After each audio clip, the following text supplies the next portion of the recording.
Easy, how are we? Shawnee, good.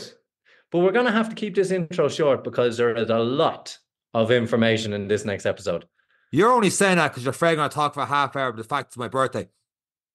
Whose birthday? I knew you'd say whose birthday, dickhead. It's your birthday. It's my birthday. It's your birthday. It is my birthday. Well, it's actually after my birthday when this comes out. It's Saturday before my birthday, and by the time it's my birthday's gone, so I lost my birthday for a year. May as well be COVID all over again. So, yeah, anyway. So you're another year older. Does that mean your endurance gets better? I hope so. But I remember last week's podcast talked about like endurance being peaking around 25, 30. And I'm like, I'm well beyond that at this stage. So I don't think so. But I am liking I'm getting back to my own fitness and stuff. Like, so I did the NACE 10 miler this weekend, and I didn't think I know anyone, but a couple of lads that train out in ABC gym and Lucan were there.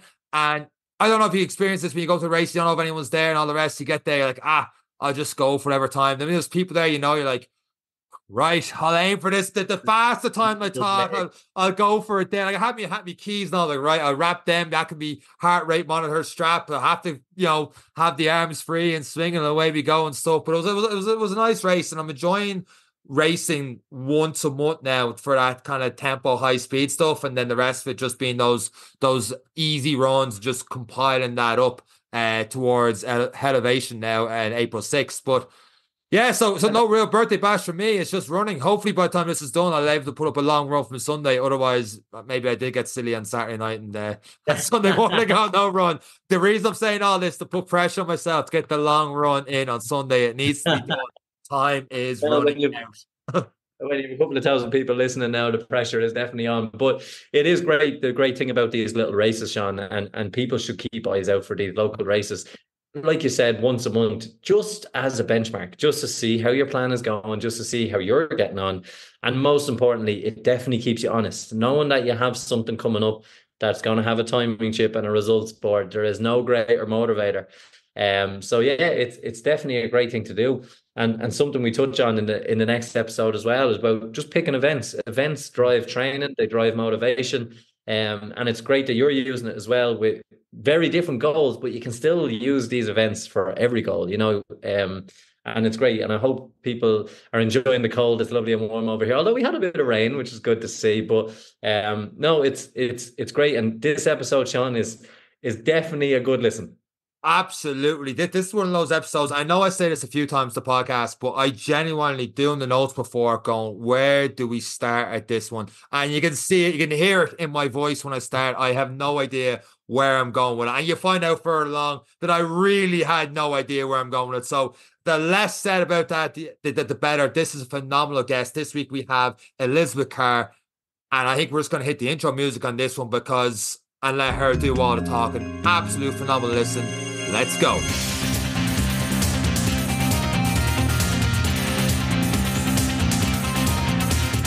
So this week on the Any Given Day podcast, we have Irish Triathlete currently competing in the World Triathlon Championship Series and will be competing next week. That's March 16th in La Paz, Mexico. Elizabeth Carr, welcome to this week's episode of the Any Given Day podcast. How are you getting on? Hi guys, thanks very much for having me. Delighted to be here. Good to hear. Yeah, at least someone's delighted. That was the worst intro you've ever given. Do you know what? Do you know why it's the worst intro? Do you know why it's the worst intro? Because I was looking at Elizabeth's resume here, and we've got like Africa Triathlon Cup over here. She's going to Mexico next week. She's traveling all the way around the world, and I'm thinking, how do I make this local to people? Because most of our listeners are obviously from Ireland. How do I make it local to Elizabeth? And I realized La Paz, Mexico is a far cry from Mullingar, Westmeath, where you competed in a half marathon this time 2 years ago, Elizabeth, and you only went and won the fucking thing. So I thought I'd start there and build you up there throughout the podcast. So that's where I was going with that. Yeah, I think you need to name the podcast from Mullingar to Mexico. Elizabeth, you were doing my job for me. So easy. So Elizabeth, how did you get from Mullingar to Mexico? Yeah, there you go. So tell us about triathlon. Tell us how you got from Mullingar to Mexico. How did you get into triathlon? How did you get into these endurance sports? Well, I was always a runner. I'm a runner at heart. I started out actually when I did come to Mullingar, because I originally was from Dublin, but my athletics career started in Mullingar Harriers, the local club here. I was actually a hurdler when I first started out, so 100 meter hurdles. Did what probably loads of young kids did, community games, did every event in it, walking, chess, swimming, and then Anything to get out of school. that's it, anything to get to Mosney. And so I did a few years of that. Twice I was in the final in Mosney, and twice I tripped over the final hurdle in the final. So from then I was like, no, I'm done with hurdles. And then I just got sucked into athletics. Then I would have played football and stuff like that. I come from a footballing background, my family, but it was always running for me. When I was younger, I would have gone unbeaten for a number of years in athletics. I have 11 All Ireland national titles between track and cross country. And then I went through kind of a rough patch with athletics. I suppose end of secondary school, start of college, where I basically just my performance, I suppose it's just growing up, going through puberty and all that kind of changes and stuff. And I suppose I lost what I was used to in athletics, where I was just winning all the races, no problems at all, to literally going into a cross country and not even making the top 50. So that was tough. I suppose that was my first kind of experience of how sport can be really tough sometimes. And it can be something like, I suppose we've seen when I was growing up in soccer, you see the guys that develop a little bit quicker, they're a little bit stronger at under 12, 13, 14, they make it into national teams. But then there's a lot of guys who are left behind that only really come into it at 18, 19, and that's where you're seeing different levels of sport. And I suppose that's why these underage events, or the under 19s, the under 23s, they're really important for the development of athletes. But what changed then when you went to college? I suppose let's not brush over 11 titles in your age. In my junior career, a few records as well. Most of us thought of Mosney, we thought a theme park, whereas you're going to get 11 championships. Not the hurdles, though. Or chess. I stayed away from them. But no, it was just, I suppose I just went through, I suppose I was naturally talented, and I didn't have to, not that I didn't have to train that much, but at that age, you shouldn't really be pushed to be doing mileage and stuff anyway. So I suppose it was something that came quite naturally to me. I enjoyed it. But then unfortunately, you start growing up and whatever happened physically, and I went to college then, it kind of continued on, but fortunately I went to DCU, and the athletics community there is unbelievable. Like, anyone that would have gone to DCU knows, I suppose there's an argument as to what's the biggest sport in DCU, is it athletics or the GA? So I'd say they were the two biggest sports in DCU, but I was so lucky in DCU that it was like, where it was focused on high performance, it was always focused on, I suppose, the community, and the friendships that I would have made there, I would say are the best friendships I've made in life until I went into the army. And good save. Yeah. And I didn't have like as good an athletics career as I would have liked to in college. College, you think of, the collegiate, athlete and track and field, and that's where stars are made. That didn't really happen for me. Like, my dream was always to go to America on an athletic scholarship. Never got near that. And then in when was it? I wasn't taking athletics too seriously. At the same time, I'd always known how to, I was taught how to swim when I was younger, never did much. Cycling, never really touched it at all. And it was when I remember taking a break altogether for a summer, and I went abroad to America just to work in third year in college. And then I came back to do my final year, and I think I must have been injured or something at the time, and I'd taken up swimming a bit more regularly. I actually started doing like spin classes or something in college just to keep my fitness up. And I decided then, I kind of dabbled a little bit in triathlon I think it was like TY or something, but I was forced into it pretty much because my mom was going through a phase of doing triathlon, and she was like, "You love triathlon," and I was like, "Fine, give it a go." So that was very like fleeting at the time, maybe only a few months. But then when I went back into college in fourth year, I decided I wanted to kind of try and pursue it a little bit more. I'd had a good year. I was starting to run well again.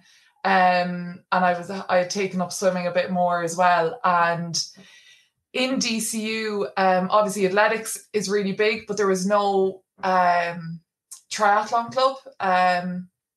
So I knew of a few others who kind of just random people in college who were kind of into triathlon and things like that. And I remember one guy who I'm still friends with, he doesn't do triathlon anymore, Paddy Peters. He was doing triathlon as well at the time. And between myself and himself, we reached out to Stephen Delaney, who was the performance director in Triathlon Ireland at the time. He was based in Dublin, and I met with him and I said, "Look, there's a few of us here who are interested in triathlon. We've been doing a few of the races on the circuit and things like that, like Irish circuit." I think he was actually involved with an athlete at the time who was also in DCU, and he kind of came along on a trial basis to DCU to deliver some swim sessions and stuff like that. And yeah, we ended up like founding the DCU Triathlon Club. Very small group of people, but like that for triathletes, you're either all in or you're not. So we were a very dedicated group of triathletes, really enthusiastic. And Stephen was very good. Like he's a pure coach. Like he just loves coaching. He loves being on site with the athletes. He loves seeing them every day, seeing the improvements. And I don't know how we managed to convince him to coach us 4 days a week in DCU at 6:30 every morning. But we did. I suppose it was kind of part of his job as well in Triathlon Ireland. At the time, they had a kind of a high performance centre down in Limerick, and they had nothing up in Dublin. So I suppose he was kind of in the back of his head, maybe saying this could be an opportunity to develop a centre in Dublin. So that was in my final year in college. I got a fairly good bit of success quite quickly in final year in college. And the end of final year in college, Stephen thought it would be a great idea to send me to the under 23 World Championships in triathlon. It sounds like a genius. Yeah. What he says now, looking back, because I'm still in contact with him, he says at the time he was selling a dream, basically, because at that time as well, when you're in final year, you're like, okay, right, I actually have to think about what I want to do, and try and, you're facing into adult life then and deciding what you're like. You've spent 4 years in college doing a degree that you're like, how do I even use this in the real world? I studied sports science, which was great, but at the same time, it's like, I've never heard of a sports scientist before, so I don't know what this degree is going to lead into. But so it was at that time I was all over the place, like in terms of what am I going to do. And on one side I wanted to move to America, or not America, Australia. Another side wanted me to do a master's. And then I had another opportunity to join the cadets. So that was kind of ongoing, that process. My dad was in the army, and between himself and my mom, they suggested it to me. And I said, like when I was first introduced to triathlon, I was like, I don't really know, maybe I'll give it a go kind of thing. And that's what I did. So I was going through that whole application process in the summer of when I finished college. While at the same time I was training very high level for triathlon as well in the lead up to the under 23. And I think my coach at the time, Stephen, he kind of, I think he suggested the World Championships as a last ditch effort to persuade me not to go into the army. That's why he said he was selling a dream, basically. But so I went to the World Championships. Unbelievable experience. It was in Rotterdam in 2017. Bearing in mind, it was my first ever international race as well. So, he was really throwing me. Yeah, he was really throwing me in the deep end. And not like an amazing race or anything that did I have. I ended up, had a decent swim. I can't even really remember, to be honest. And then I got onto the bike, and it was a lapped course, but it was very technical. It was on I don't know if you were ever in Rotterdam, but basically all the streets are cobblestones. And for someone who has never done an international race, no bike racing, it's just not where you want to be. But I think I had a small mechanical issue on the bike. I stayed going, but eventually I got lapped. So I got lapped out of the race. And on those races, once an athlete is lapped, you have to retire from the race, basically. So that's the ultimate chase feeling. So we were on a run recently, and it was like there's two ways of doing a run when you're not as good as the others. It's either holding on to them or getting chased by them. So you're definitely in the start of your triathlon career started with the chase method.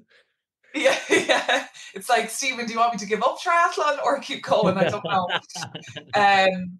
So look, it was great. Like, it was an unbelievable experience looking back. But obviously, like, coming from a run background, my strength had always been my run. So especially on that race, I was just so annoyed I didn't get to the run, because I knew, looking back at the results, I'd be well up in the field, like if I managed to get off the bike in a good position. But didn't have much time to dwell on it. I started the cadets then, I think a week or two afterwards or something like that. So it was fairly like, okay, you're cutting that now and this is the next, 2 weeks later I was crawling around in a field. Before we get into the fun of the cadets, what does it look like when you look back at it now? You've told us a story from falling at the final hurdle to into college, a new identity as such, I suppose, in terms of your sporting career, and you're moving into triathlon. How do you feel now when you look back at it?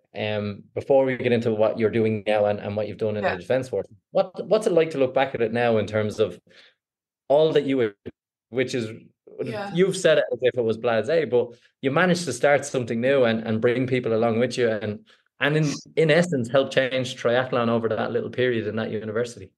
Yeah, like it was really, I suppose at the time you're just trying to set yourself up in a good environment to train, and you don't realize how that's also helped other people. And I'm not sure what if there's still I suppose a triathlon group in DCU, but I would have liked to think that no matter how small you think a sport is, or even anything, there's always someone else, I think, out there, and maybe they're just waiting for someone else to bring it to the fore or kind of bring it along. And I just think it's where I know I was coming from a place of like, personally, I just wanted to get myself into the best environment to train and things like that, you just don't realize what effect it might have on other people as well. And just looking back, it's just mad to think how I feel like everything happens as well for a reason. And even meeting, you know, Stephen and those other guys in DCU, like they've stayed in my life now, and I've always been able to go back to them for, you know, advice and things like that. And, you know, it's mad as well when you look at your life coming to a crossroads like it did at the end of final year, where, you know, you're presented with all these opportunities. Like, yeah, I've just gone to the World Championships a year after, you know, properly starting triathlon. Could I go to Australia and make like a career out of triathlon? Or do I, you know, it's hard. It's like, do I put everything into that, or do I go and study a bit more? Do I, you know, take this opportunity in the army? I felt like I had to look at life as a whole and not just sport driven. And that's what I kind of did. And I don't know, you can kind of look back and say, did I do the right thing? Did I do the wrong thing? But I suppose that's life, isn't it? Like, it's mad, like when we watch people, we've all been through it, and you think we learn from it, but then you watch the next generations come through, and it's like, what are you going to do after you're leaving? What are you going to study in college? Now, what job are you going to go in? What sport are you going to play? Like, you don't have that magic 8-ball to see what way it's all going to work out. If I go to this, what door is that going to open for me? What have I missed out on? You know, like when you look at places like the US, like Australia, with the outdoor lifestyle, the climates, the altitude, or whatever else they offer to athletes to entice them to places. And then you're like, no, do you know what sounds good? Sheep shit and muck in the Curragh. You know, like I didn't know any of that though. I didn't know. I was like, oblivious to all that. The Defence Forces don't tell you that part of the dream. But no, like you laugh when I tell you about, like, I still look back and laugh, and even people that, you know, would have been involved in it would still say to me to this day. So, like, Eric, you know about, you know, the whole application process on all the testing days and stuff like that. But I remember going down to do my fitness test and the in-person psychometric test. So what that involved basically was you go down to the Curragh at whatever 8 o'clock in the morning. Your first thing that day is your fitness test. Then you move on to the psychometric test, and then you move on to the group assessments, and you do an overnight. And bearing in mind, my dad was in the army as well. He had gone through this same process. And I remember this day, it was a heat wave that day. It was so hot. And I remember getting ready to go down, and my dad was dropping me down, and I said to him, is it okay to wear these shorts? Now, these were like short, hot pants, like denim shorts with a little string top. I had a suitcase for my overnight. And I said, is it okay if I put on a bit of makeup? He's like, yeah, no bother. That looks grand. You'll be fine. So we were driving down to the Curragh, and we were late as well. Like, and I was there giving out to Dad. I was saying, Dad, you know, this is the army, and I'm arriving late to the first assessment. He was like, it's fine. And I walk into the gym, and Dad still laughs now because he's like, I should have recorded this. He basically dropped me off at the gym car park. And I'm obviously late, so I'm about 10, 15 minutes late. And I'm there running in along the gym with my little suitcase, making noise along the gravel. And in my little, you know, denim shorts, hot pants. And I arrive into the gym hall, and they're all doing laps around the gym, warming up. And he was like, you were like a scene out of Legally Blonde.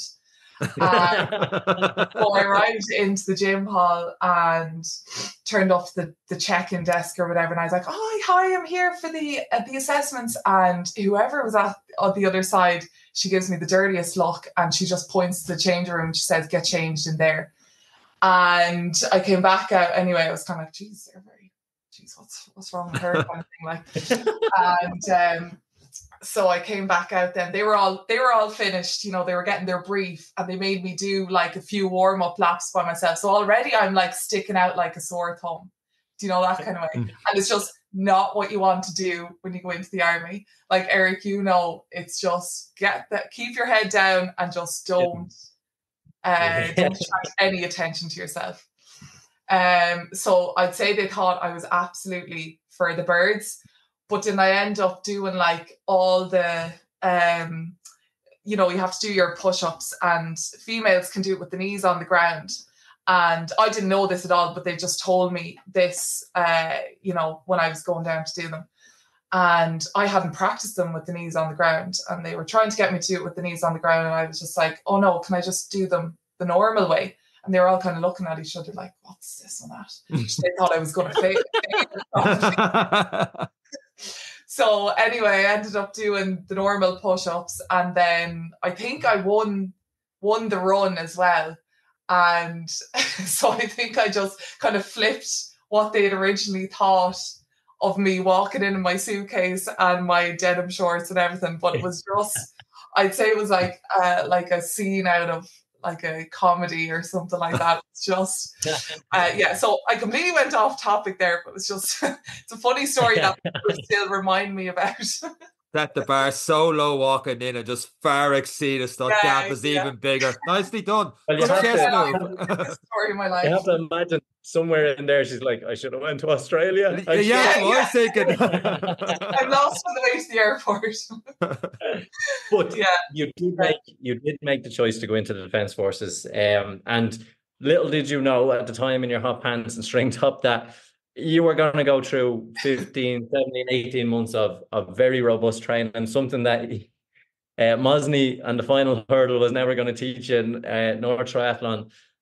Did you keep up triathlon while you joined? Did you expect the level of training? Obviously, you know, everyone knows the stories of how to train, and you had family in, so you have an understanding. You weren't totally naive to it, but how did you find the training? Helped, hindered, or how did you manage to keep yourself as an athlete going into the military environment? Yeah, it definitely hindered my triathlon. It hindered my athletics. But I think in my head, I knew that was going to happen. I knew it was something that, look, I just had to give up for this 16 months to be able to get through that. And I was told at the other side, you know, triathlon and athletics is something that would be very doable for you in the job, and it would be a great job to complement it. So I suppose once you go in with that mindset of, okay, this is not going to be great for, you know, my triathlon career or my running career, it was more in terms of my career as a whole, like as a person.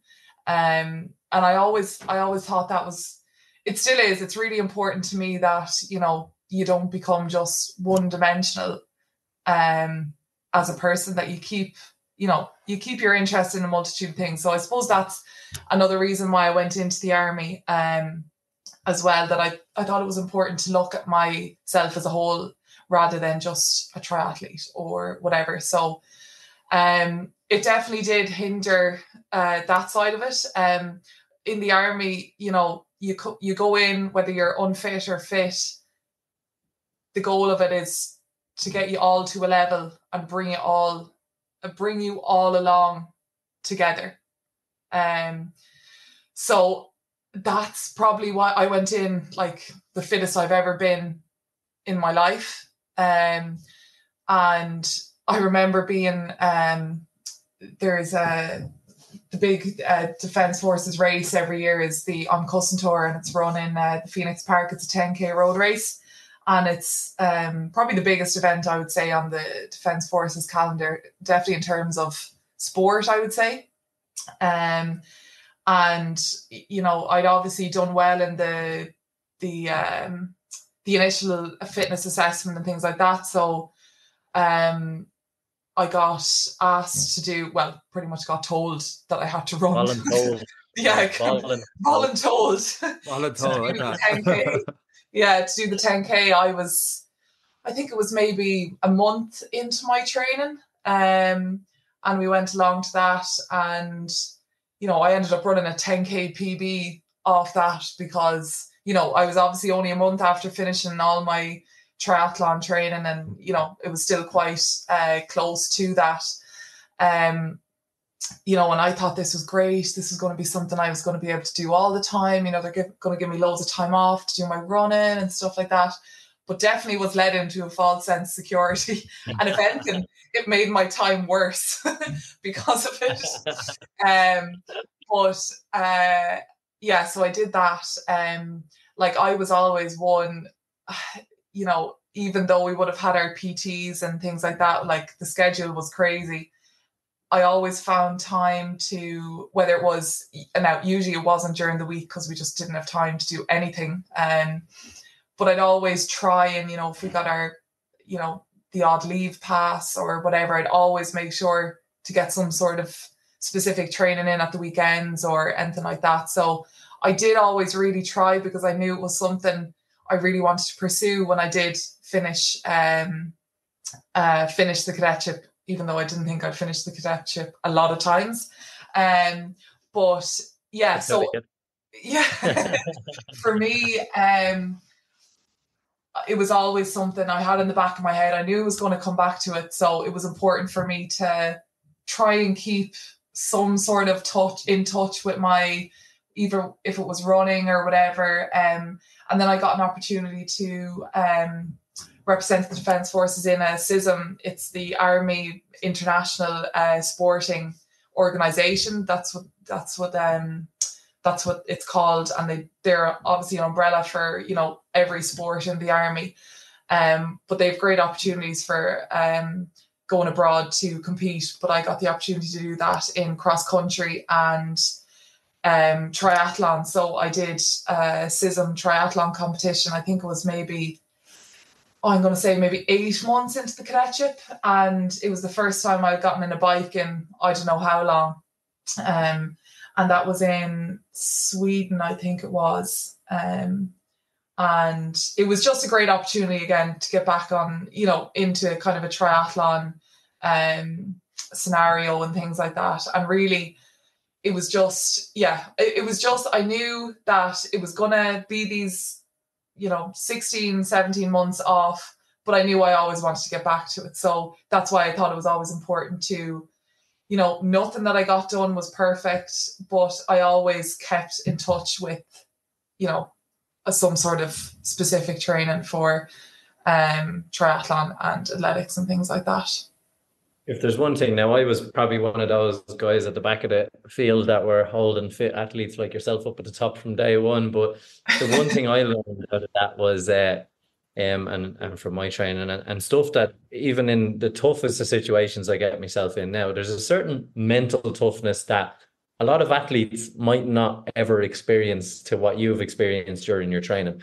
Do you think that gives you something when you're digging deep, or when you're thinking, oh, this is terrible? Do you look back on any days and go, I've been in worse, I have been in much worse? Has it benefited you mentally in that regard?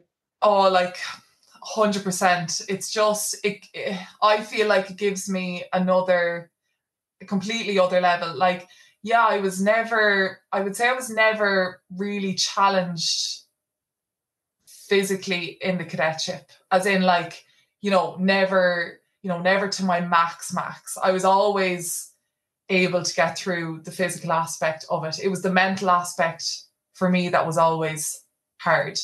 And I think, like, that's what training does. And, the staff that are there, they're there for a reason. They know how to, I suppose, target maybe the weaknesses of different people. And I think I was targeted in terms of mental kind of toughness for sure, because they knew the physicality of it didn't really test me. But I think in terms of what I brought from the military and the training in the Defence Forces, and even outside of, like, the cadetship specifically, it's that kind of adapt and overcome attitude.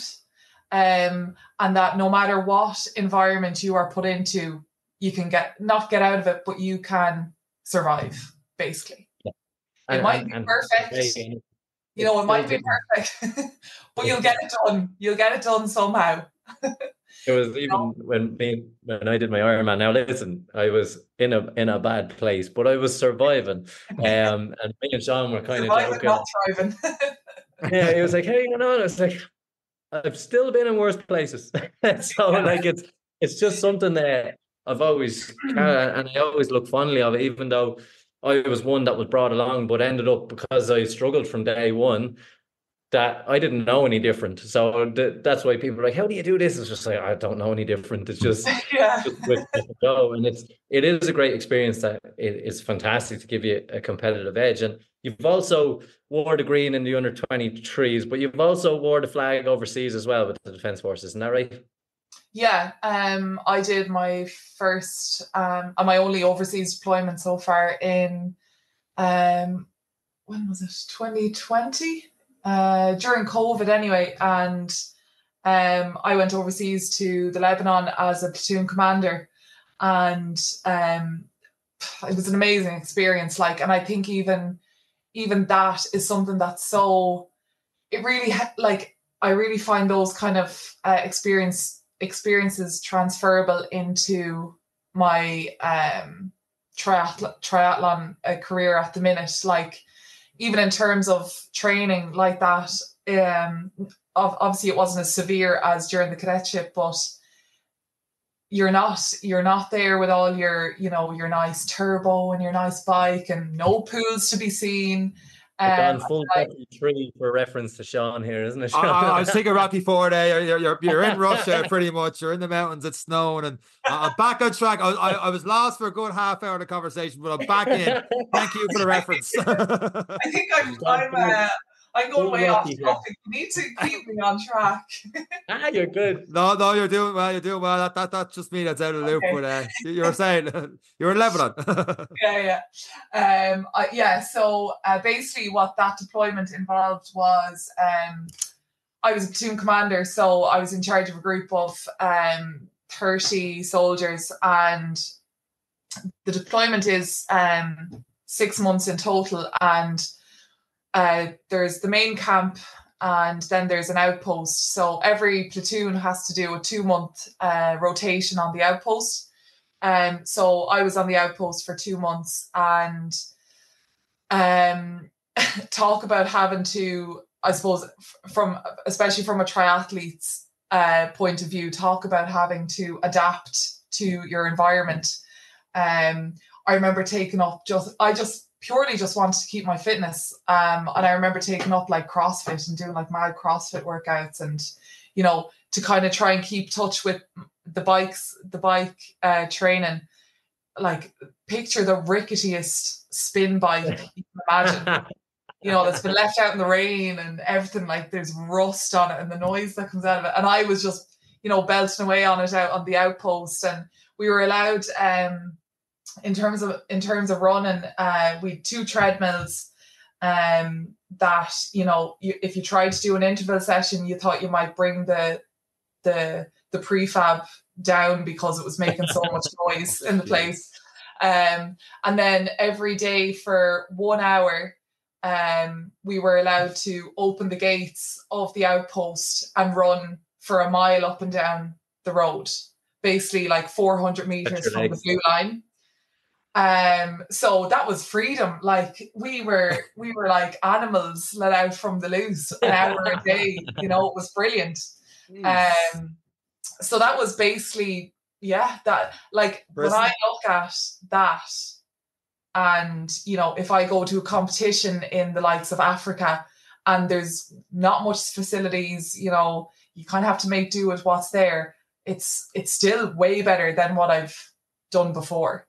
That kind of way. So, and as again, like when you're lining up against athletes who've had nothing but 50-meter pools and running track, I my money be on you just out of sheer tenacity and just knowing.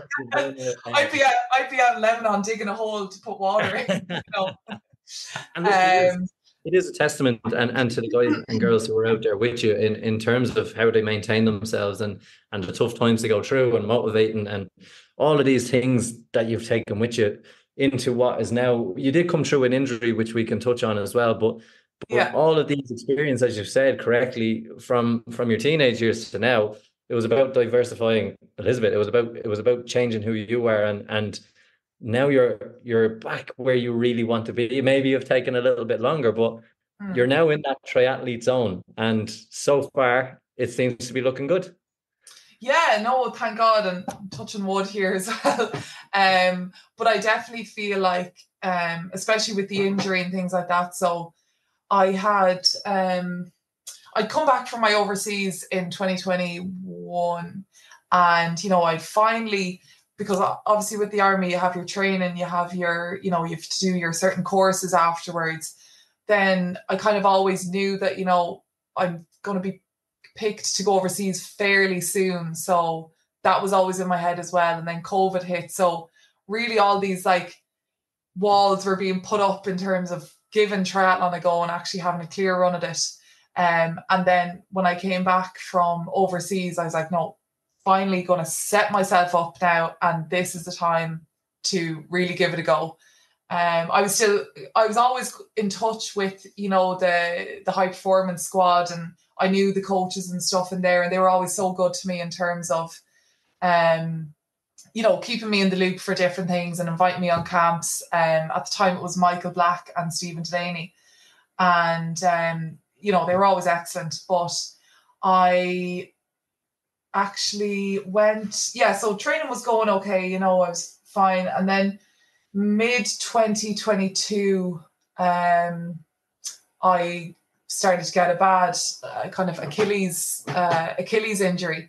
And I hope you haven't had any experience with an Achilles injury, but definitely probably one of the worst injuries, I would say. Just in terms of pure trial and error with.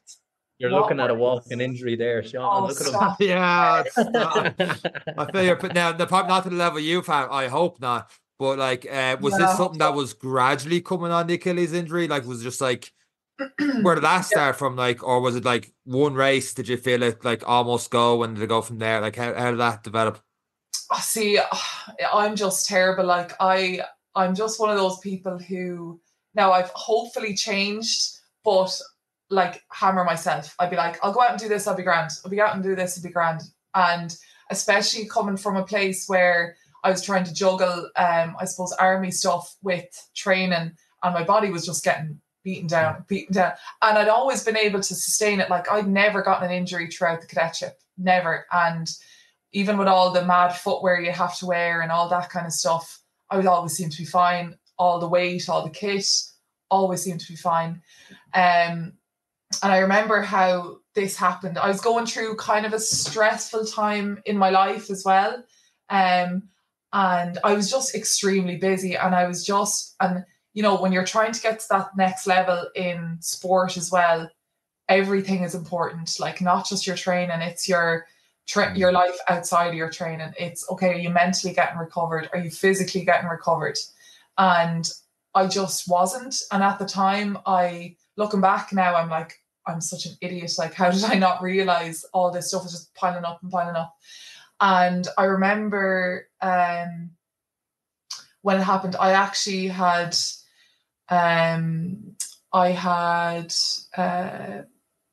said I would go on a trip with work. It was a 2-week trip over to France, just as kind of an immersive program over with the unit over in where was it? It was on the border with Switzerland.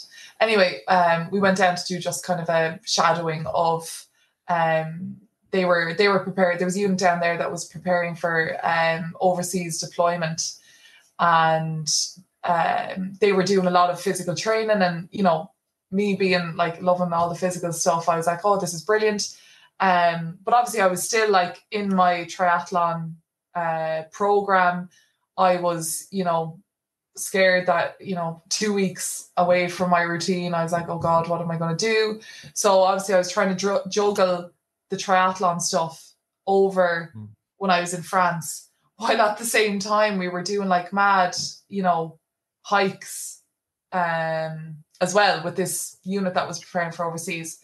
And I think that was just the straw that broke the camel's back in terms of the injury that developed with that. So that was June 2022. I was out for a good while then, from June until probably September, where I got back eventually. Now this was after, a lot of rehab. I had gotten injections and stuff on the Achilles as well. It had worked. I got back to do a national series race in the September. And obviously, whatever way, I just didn't, I obviously didn't follow through enough rehab, or I upped my mileage too quickly, and the injury flared up again. But this time there was something different to it, that no one could, figure out really. So that was the end of 2022. I kind of followed the same protocol in terms of treating it as if it was an Achilles injury. Went to go get another injection on it. Didn't work. Struggling with it, trying to get a hold on it just wasn't working at all. So that brought me into, I remember going on a Triathlon Ireland camp as well at the end of 2022. I was injured for it. I could swim and bike, but couldn't run. And obviously when you can't run, you can't race. You can get all the fitness you want in the world in the pool and in the bike, which is great. And, triathlon is so good in that sense that if you can't do one, it's pretty, you can usually focus on the other two aspects as well. So it is great in that sense. Came back then, tried to get, the usual ultrasounds, MRIs, and especially when you're not at the top level, it's so hard to get anything in Ireland. You feel very on your own, and you kind of are, and people want to help, but there's only so much people can do. And it still gives me the shivers. It was just a horrible, horrible time. I went to another triathlon camp then in January of 2023. I was still injured. And fortunately during that camp, just through another athlete, I was put in contact with a consultant in Galway. And I had been to literally everyone and their mother about this. No one could diagnose it, or everyone thought they could, but they couldn't. That kind of way. You were going to see everyone, they were giving you different things to do. You were and it was so hard for your,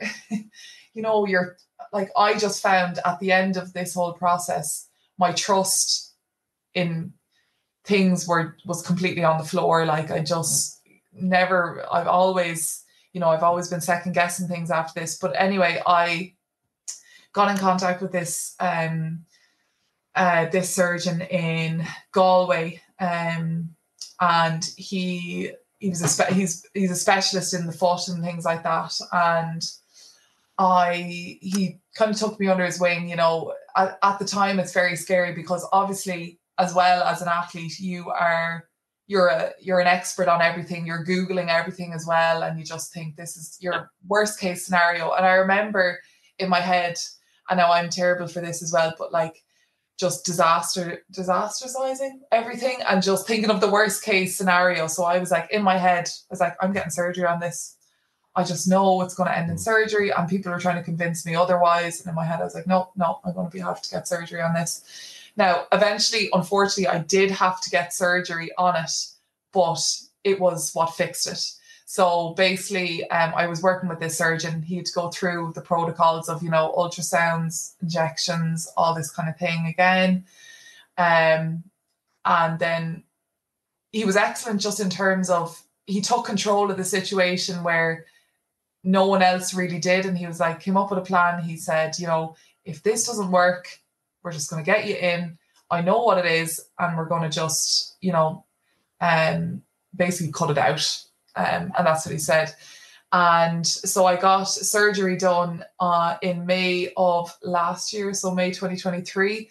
And basically what it ended up being was an issue with my plantaris tendon. So that's a tendon that runs along the inside of your Achilles. And basically, there was never anything wrong with my Achilles. It was the plantaris tendon that had stuck to the Achilles, and he had identified this. He was one of the few surgeons in Ireland that actually does this procedure.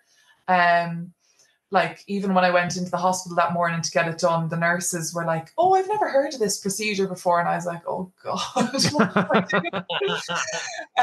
For comforting it. Sounded more like Rocky every day.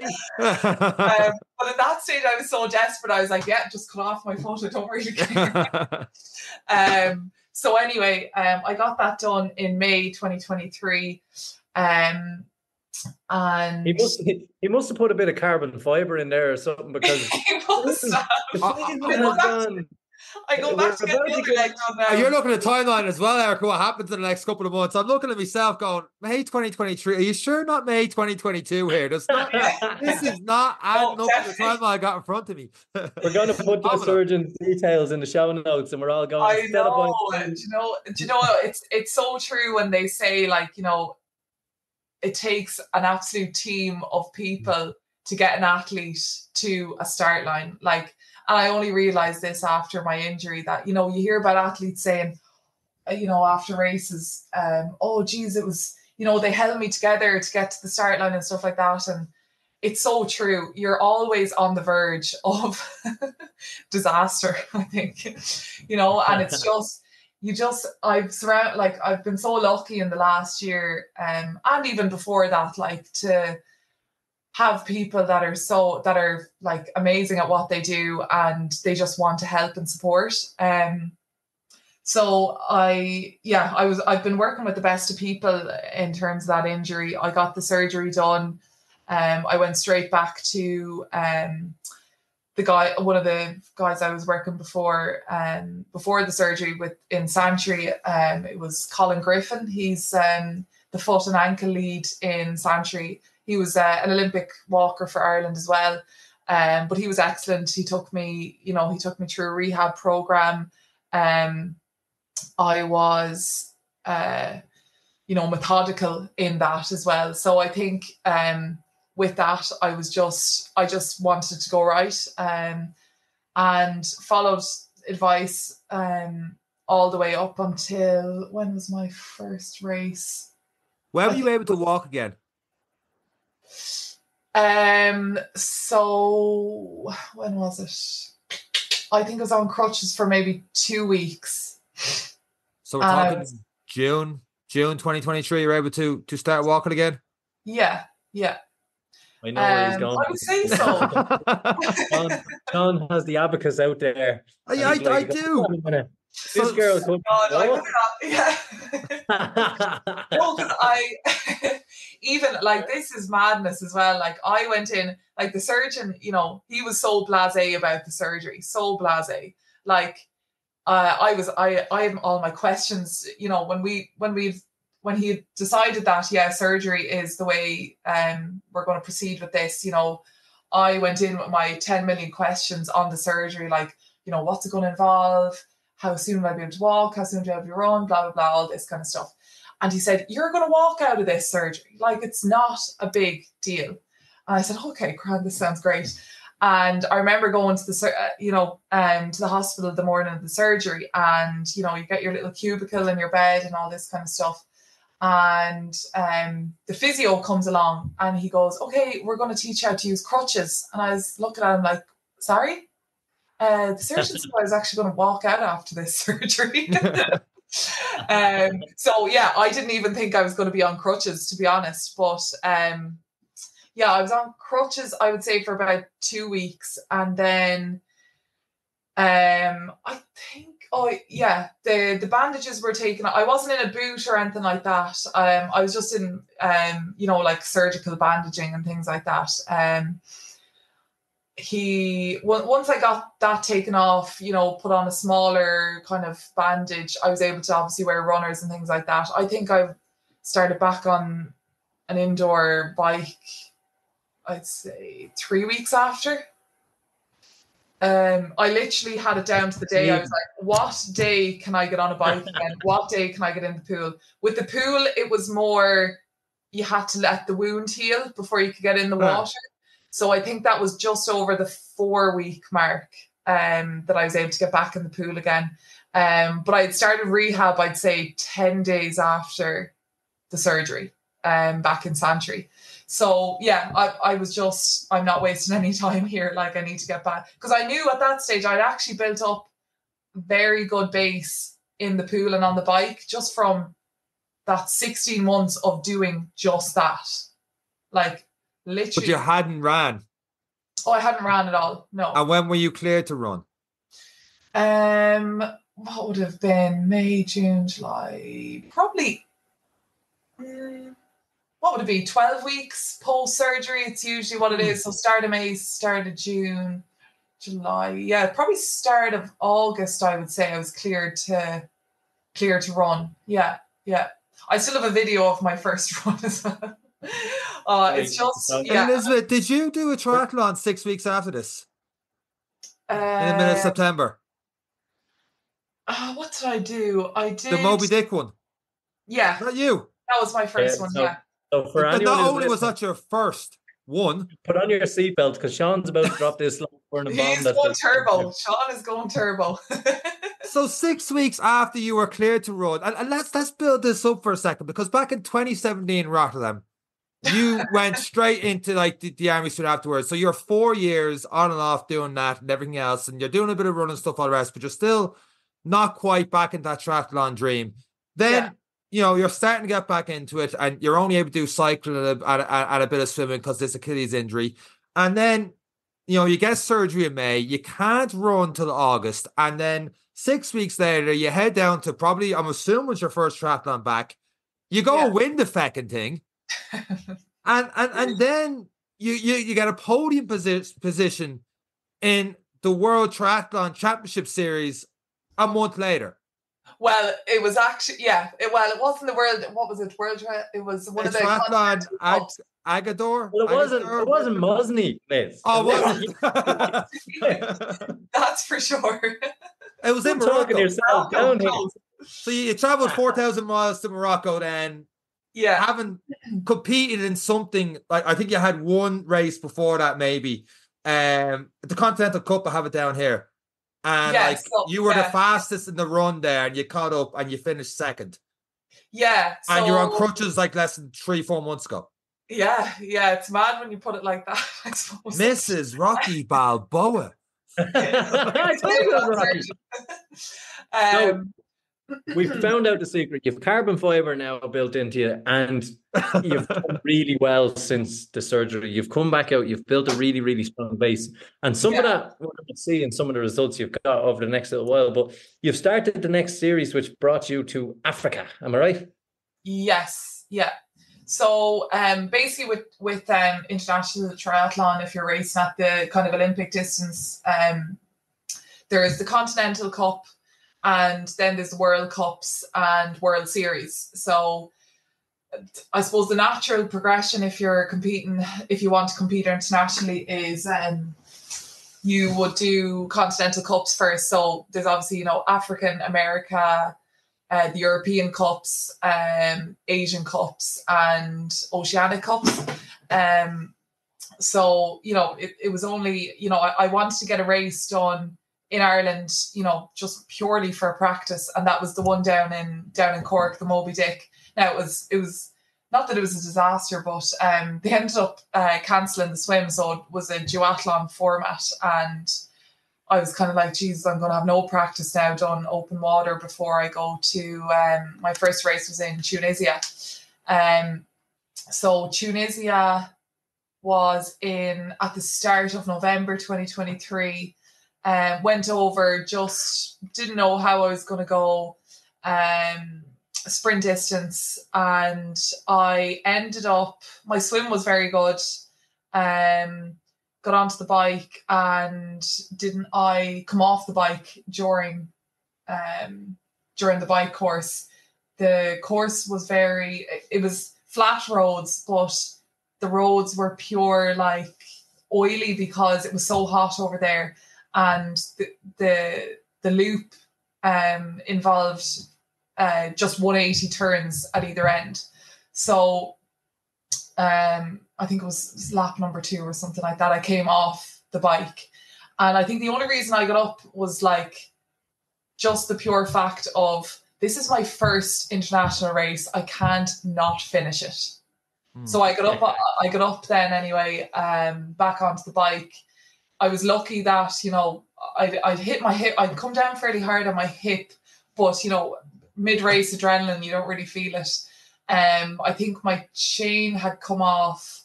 So I was lucky that was the only thing wrong with the bike. Got back on the bike. But after that, I suppose I was a little bit cautious going around the bike course. Didn't really know how I was going to feel coming off the run. But I just had to finish it. I had to finish it. But I ended up coming 9th in that, and still managed to get a few ranking points. So, you know, job done over there. Came back and then was getting ready to race in Agadir 2 weeks after that, in the Olympic distance. And that race was, you know, I'd actually never, it was only my 3rd ever Olympic distance. So Rotterdam was Olympic distance, didn't get to finish that. And then the one I did, the CISM one in the army, that I did basically to get a few days off work, was an Olympic distance with no training. So it was my first proper Olympic distance triathlon. So I was, you know, understandably a bit, you know, nervous about it, especially in terms of, you know, fueling for a race like that. I've never practiced any fueling as such. Now, I know it's a 2-hour race. There's not much, but especially in terms of the climate, the heat over there as well. So yeah, it was kind of new territory. But I knew that, you know, training had been going well. I had so much base built up that my fitness was there. It was just to bring it to the race. And I think that race, obviously I was second in the end.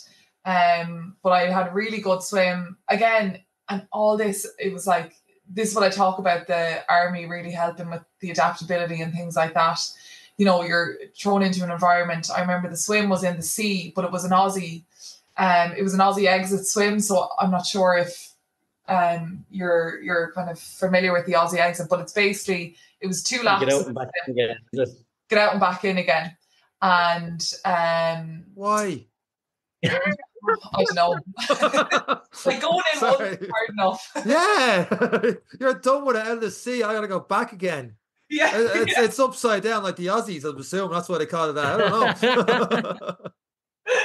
Well, you feel like you're upside down anyway.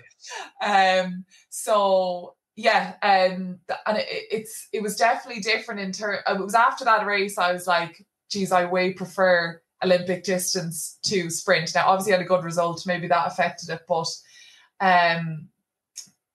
in terms of overall, just sprint distance is very punchy. It's very, you know, fast and furious. Not much room for error. Now, when you get to this level as well, there's not much room for error at Olympic distance. But I think I'm definitely more suited to that kind of endurance-y type event compared to the short, sharp stuff. And I think, again, it brings me back to, you know, army training and things like that, where you just have to develop your strength and endurance and just ability to keep going, I suppose. So to bring everyone up to speed, and this is where Sean's abacus is still going. So you're back August 2023. The 5th of November is where you talked about over in Tunisia, you finished 9th. Yeah. The 19th of November, the Africa Triathlon Cup, you ended up finishing 2nd. Second, yeah. Yeah. Now remember, we're only able to walk now about 3 months, right? So from there, we kicked on to February just gone, Africa Triathlon Cup in Troutbeck. Yeah. You finished first. First, yeah. Yeah. This is the World Series now, is it? No. This isn't a Continental Cup. Oh, it's Continental Cup. Okay. I haven't done a World Series yet. Is the World Series one coming from Mexico? That's not to just gloss over coming first, by the way. Hold on a minute, Sean. You just glossed over. Let me have my No, I'll get back to. I want to make sure what I'm talking about here. My abacus is broke. I need new abacus. So what I have done so far are Continental Cups, because basically, they are I suppose, the stream of races that gives me the best opportunity to get world ranking points where I am at the minute. In terms of going for like Olympic selection and things like that, you could go for a World Series, but the likelihood of getting the same amount of points in that race as me getting the same amount of points as a Continental Cup. At this stage where I am in terms of my race experience, things like that, I'm better off to focus Continental Cups, because I'll position better than I will in a World Series. Now, who knows? Maybe if you threw me into World Series, I do very well. But at the minute where I'm at, and this is the plan that me and my coaches have come up with, is that we're going to just focus on Continental Cups. After a certain period, we're obviously going to have to, and I want to, obviously, that's ultimately where I want to be competing, is at the highest level, is in those World Series and those World Cups and things like that. But for this period, my main focus is Continental Cups and doing really well at those. To the one person that copped it before we move back to you coming first, I messed up the intro. I mentioned you were in the World Series. Okay, you can edit this. It's too much effort to edit. I can't edit this. You're okay. You can call me out on. I'm one of the. There's so many different websites in you, and so many different podium finishes and coming this and this. And I know one of them has the YouTube link underneath. This is the difference between this is what the World Triathlon Series is. There's standard and a different kind of race. I'm like, no, I'm not watching that YouTube video. I'm going to have Elizabeth explain to us, because she's watching the video. She'll know it all. So I can look up different races and stuff you've won. Let's go back to Mullingar in 2022. She's won that. So I was like, I don't get any ranking points for the Mullingar half. So you came first in this Africa Triathlon in Troutbeck. Yes, yeah. Talk us through it. So obviously it's quite an early start to the season, but because I'd obviously missed so much time, I had only a 2-race season last year, I didn't really feel like I needed your classic like end of season break. So I had just decided along with my coach that we were just gonna, you have your races in November. We're going to go back to just a bit of a, buildy kind of a base phase, but you're still going to train all the way up until we have a high performance camp in Spain in January. And what you're going to do is just maintain until we get to that. We know that, you're going to start your season early. And I think Troutbeck it's probably one of the first Continental Cups on the calendar. So yeah, we mapped out like a few races. I have 4 races locked in that I know I'm doing. I have 2 done. I have 2 more to go. And then after that we'll review, and I will have more races. These were the ones that were locked in at the start of the year. So there was Zimbabwe, Troutbeck in Zimbabwe, and then Cuba a week after that. I didn't really realize at the time how awful the travel to these places were. I can tell you that's not what people listening are thinking right now. I can tell you they're not thinking that. Oh my God, this is phenomenal. And I was hounding Elizabeth. I was like, yeah, do you want to come on to the podcast? I swear we're great. And she was like, Zimbabwe this week, Cuba next week, down over in Mexico. Do you know what? Just whenever suits, just let us know. Yeah. In an airport somewhere, I'll touch base with you. I suppose that's the nature of triathlon as well, and especially when you are starting out at the bottom, basically. These are the things you have to do. So Zimbabwe is it's one thing I didn't realize, and something only that you've come on, is that is what you have to do to break onto the world circuit, to get ranked, and you have to go and travel to these continental cups. So you've sent me down a rabbit hole. The amount of YouTube videos that will be watched after this episode is brilliant. Yeah. looking at that, what was it like coming through what you've come through to cross that finish line? Like the race, I'm sure we'd listen to you for another 4 hours, and we want to talk about what's coming up next. What was it like crossing that line? I know it's in your head, it's like it's a stepping stone, it's ranking points, but that feeling of first, how did that feel coming through what you've come through? Do you know, I think coming through what I have come through, I've learned to, where before I don't think I was as good as it, but now I definitely am more aware of being grateful and living in the moment. So I remember during the race, I would say I was about 1 kilometre out. Now I did have a good lead, so maybe if I didn't have as good a lead, I wouldn't have been doing this. But I remember running down about 1 kilometre to go and just telling myself, just enjoy it. Running into the finish line, and it was just pure, like, I don't know. I was more emotional for my second place in Morocco than I was for this. Now, this was definitely even, it was amazing. And even the medal ceremony afterwards, and, standing on the podium and hearing the national anthem, you can't beat it really. Like it's a class feeling, like, and the Irish flag going up, and you're in Zimbabwe and you're sitting there on the beam. You're like, what's going on? How do they even find the soundtrack? So yeah, it's just, I feel like at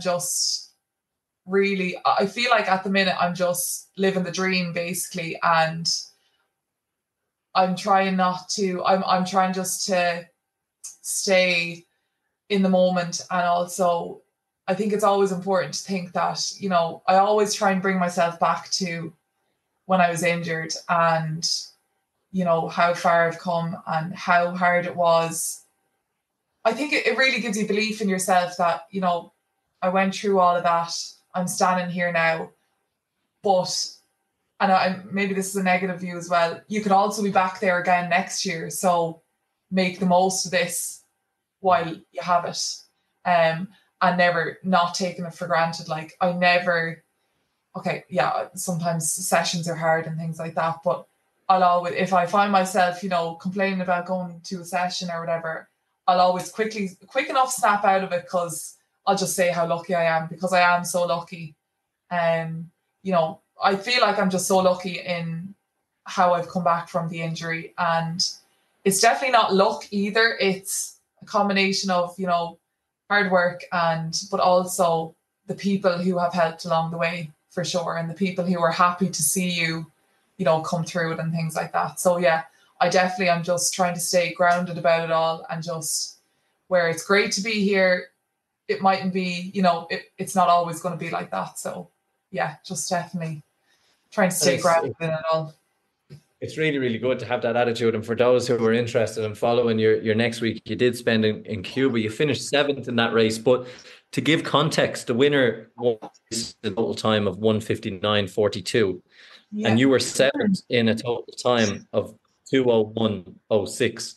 So we're talking about 1 minute and 20 seconds between first place and where you finished. Like that context is absolutely amazing. And just to highlight, because it's something, and always with the athletes who come on, is your modesty and how grateful they are to just be involved in sport. But you are literally on the heels of great athletes on this list that went to Cuba, and you're also going to Mexico next week with another great list of athletes on the cards as well. So it's fantastic to see what you're doing. When we ask athletes about races, it's always like, yeah, sure, it was enjoyable and we all had a good day. But for those who are listening, it's someone who has come through this career, had an injury, and now you're within a minute of winning your second race. You're within it, and who knows what next week is going to bring. And that's what's so exciting. For those who are looking to get into triathlon, Elizabeth, those who want to follow in your footsteps, because from this, a lot of people are going to take great inspiration from it.